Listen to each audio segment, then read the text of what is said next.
Hapon na naman mga katropa at nandito na naman tayo sa ating baboyan. So ngayong araw na to mga katropa is day 25 na ating pag-aalaga ng baboy. And dun sa pag-aalaga ng baboy, 120 days yung target natin na mapalaki ito. So another 95 days more to go. Ibig sabihin palapit na palapit mga katropa. So ibig sabihin yan 3 months na lang and 5 days. And ito nga, pinakain natin yung ating mga alagang baboy ng half kilo ngayon. Ayan. At napakabilis maubos. Ito yung baboy natin na kumain nga nitong half kilo. So landrace, bimig, and dito naman sa kabila is large white. Mga katropa is yung ating isang baboy na large white at pig roll na yung pakain naman dito. So half kilo yung binigay natin dito na pakain. At dun sa kabila halos naubos na kaagad. Sinaid talaga kaagad mga katropa. So ito ang kagandahan sa pag-aalaga natin mga katropa, and nilagyan nga natin ng painumin na dito sa kanilang ano. So yun yung ginagamit natin mga katropa, super starter hog pellet, 50 kilos ang isang sako, and yung Pigrolac premium hog starter feeds. So mayroong clean air factor and advanced system formula. And dito nakalagay 61 to 90 days old, and anyway pasok na to sa age group. Ayan. So happy tayo, at least mga talagang masisibang kumain na itong ating mga alagang baboy mga katropa. At nakikita naman natin din talaga yung paglaki ng at paglobo ng kanilang mga katawan. So ito na yung baboy natin. Kaya talagang nauhaw nga mga katropa.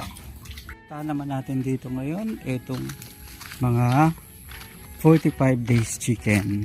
So itong 45 days old broiler chicken mga katropa, ito na yung pang third day nila. So ito yung nabili natin na mangga. At itong mangga na to medyo mukhang na-stress na yung dahon, pero okay lang mga katropa. At least mapapalaki rin natin yan.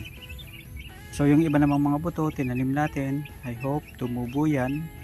And ito nga mga katropa yung ating mga alagang manok na 10 piraso. So nabili natin sila 3 days ago sa halaga 55 pesos per piece.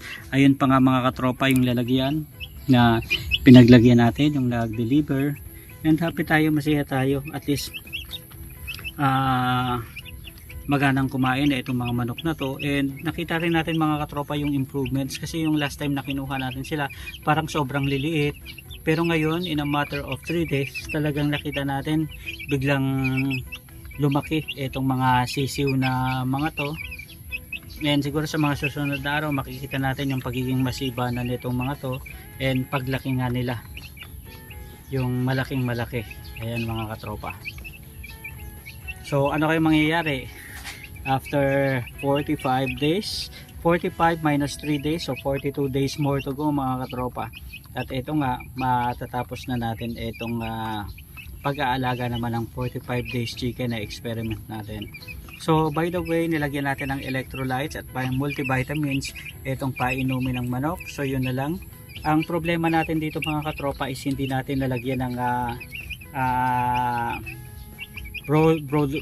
brother lamp. So ibig sabihin kapag gabi wala talaga silang init, source ng init, kundi pagsiksikan lang mga katropa. Pero nakita naman natin survive pa rin sila despite the fact na wala tayong brother light. Ayan. So dito mga katropa nilagyan rin natin ng konting harang dito para at least hindi sila masikatan ng araw kapag umaga, kasi direct sunlight dito sa area na to. Ayan. So may mga kaibigan tayo gusto mo masyal dito. Sabi ko after 45 days pag aanihin na yung manok at nang makapagtatay. Ayan. Pero titimbangin muna natin mga katropa para at least malaman natin kung dun sa mga pinakain natin, ilang kilo ba yung magiging kalalabasan ng manok. And sa mga susunod na araw, tingnan natin kung ano pa yung mga vitamins and na pwede natin ibigay sa mga alaga na ito. Tropa, may mga sili na pananim. Ayan, pwede yan. Tinulang manok mga katropa. Pero silipin muna natin kung ilan ba yung aabuti na timbang nitong mga alaga nating mga manok. And dito naman mga katropa is yung mga baboy naman. Ayan. So eto nga, at kumakain pa rin tong isa, and yung isa naman dun sa kabila. So mas mabilis mga katropa na ubos nitong landrace yung pakain sa kanya na half kilo ngayong hapon. And ito namang sa pigrolak natin, yung large white, naghahabol pa mga katropa. Pero anyway, kayang-kaya na nilang ubusin yun mga katropa kasi half kilo per pakain lang naman. And tomorrow morning, another half kilo mga katropa. So silipin natin kung hanggang saan ba aabot itong mga baboy natin mga katropa. Ang target natin at least ma-hit nila yung 85 kilos hanggang sa umani tayo. Ngayon mga katropa is ang ano natin dito, ang susunod na program naman dito sa mga alagang baboy, mag-inject ng vitamin B complex at purga naman pagdating ng dapat ika 60 days, or pwede siguro gawin natin yan pag magpapalit na tayo ng pakain after itong starter nila papunta sa grower mga katropa. So pwede rin kasing gawin yon every 30 days, or ang isang option natin is every time lang magpapalit tayo ng pakain mga katropa. Basta yung importante lang natin gawin dito is nagpupurga tayo para at least yung kung ano yung pinapakain natin sa mga alaga nating baboy, inakikita natin yung resulta sa kanilang katawan. Which is dito mga katropa, happy tayo, at least nakikita natin yung pagbabago at improvement sa mga katawan ng ating mga alagang baboy. Tutin tayo mga katropa sa ilog na ayun, na niyog. So paanohin muna natin, tapos tingnan natin baka pwede nating itanim ito dito sa mga paligid after natin magpahawan dyan sa likod kapag nagkaroon tayo ng time mga katropa. So mas maganda kasi mas maraming puno, mas masaya, mas presko, at saka mas komportableng tambayan, di ba?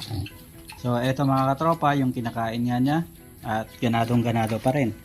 Pero compare dun sa landrace natin, mukhang mas masiba ang landrace natin kumpara dito mga katropa sa large white. Magkaiba sila ng pakain pero nauubos rin naman mga katropa. Ayan.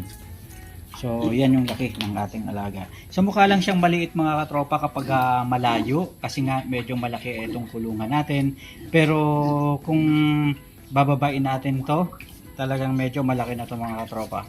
Ito naman mayroon tayong sili na galing dito, nilipat na nga natin kasi nilipat na natin dito sa lalagyan. Ayan, sana lumaki mga katropa para at least may itanim natin, mayroon na tayong sariling sili mga katropa. Lady of Manawag.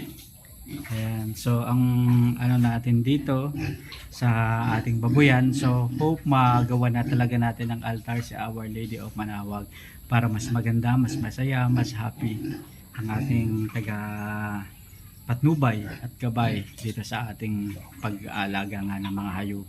Guys, yung update dito sa ating pag-aalaga ng hayop, 120 days pig fattening challenge and 45 days broiler chicken challenge. So yun lang mga katropa, hanggang sa muli, maraming salamat, paalam.